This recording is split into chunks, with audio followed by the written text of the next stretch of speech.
Yeah, you can hear me, I hope. Yes. I'm a bit of a different animal here, so I've not been involved in these discussions, and I have to admit that I have difficulties to follow what you're saying. I understand that the observer is pretty important for you, but I noticed that this observer has no properties. It has no social dimension to it, but it's just a person. So the link to society is not mentioned so far. Anyway, let me start with my presentation, my 5 transparencies. So I want to speak about post-normal science, and I have 2 cases here, climate and epidemiology, even though I will speak mostly about climate. And I am located in Hamburg, and I also have something to do in China. And this work was done together with a gentleman who is smoking a cigar here, who worked for 2 decades of years with me. Dennis Bray, he's a sociologist by training, and he bravely survived 20 years of professional life among natural scientists. We did quite a bit of surveying among international samples of climate scientists, and with that we came across the post-normality of climate science, and I will define it in a second. So I will try to summarize the various ideas of the significance of post-normal conditions which climate finds itself in. And if we now look at epidemiology in the last days or weeks, we can see that it seems also to be to operate under these post-normal conditions. We had other cases before, the mad cow disease. We had nuclear energy, race theories, and genetics, Lysenkoism. Now, and somehow I have to get rid of these images, so okay, oops. So what are the social expectations of science? When scientists speak to the public, and this is something what climate scientists do quite a bit, then scientific statements are expected which are associated with an authority based on objectivity. And the society presumes that something like Merton's norms, the kudos, are employed. This is only so to a limited extent, so communalism, the common ownership of scientific discoveries, so I learned that maybe I should not say that word, according to which scientists give up intellectual property rights in exchange for recognition and esteem.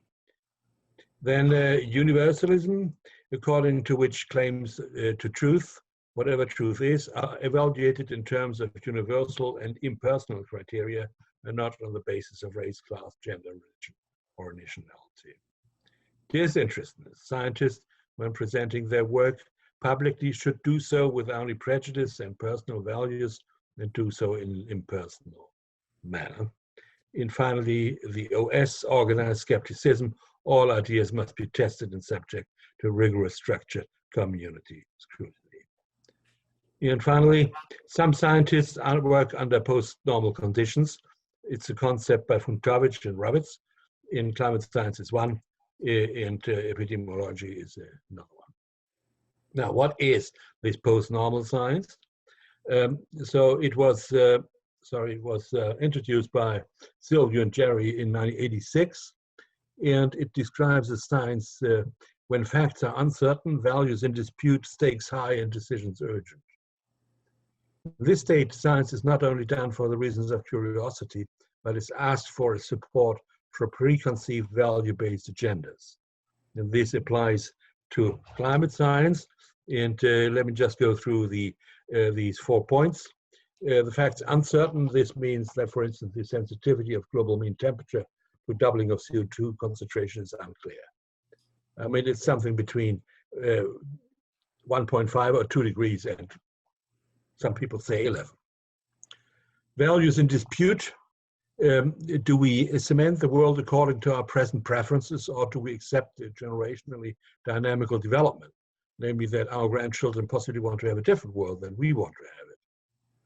Stakes are high, so the costs for reorganizing the global energy market and future damages, this is costly. And decisions are urgent. To be efficient, the reorganization, for instance, of the traffic must begin now. The characteristic of post-normal conditions is science is de-scientized and politicized, while policy is depoliticized and scientized. So they move towards each other. Policy decisions are framed as being without alternative. Scientific knowledge claims are presented as leading to unique solutions which need to be implemented without further democratic influence on the substance. And some scientists act as policy activists while exploiting their public authority as scientists. A component is also that different knowledge claims emerge, among them alternative facts. Now, why is post-normality significant? The situation is not bad. That's not the right word, but its consequences need recognition. One, for the societal utility of science for advising societal decision processes. This utility is strongly diminished because of it is not cold, distance knowledge with diverse but limited foci, but camouflaged value-driven agendas. It's also important for the internal function of the social process of science. It is less the methodical rigor and openness of the scientists, which is relevant for recognition, for acceptance of theories and explanations, and for research programs and funding, but consistency with value-driven worldviews, media presence, and political weight. A cure could be to openly limit the scientific expertise to its methodically sound core. I would call that a kind of re-scientizing, and to re-establish openly value-based democratic decision processes so that the decision is not taken because the science says so, think of Fridays for Future, but because it is the result of a political process of, I don't have the word, and that's it.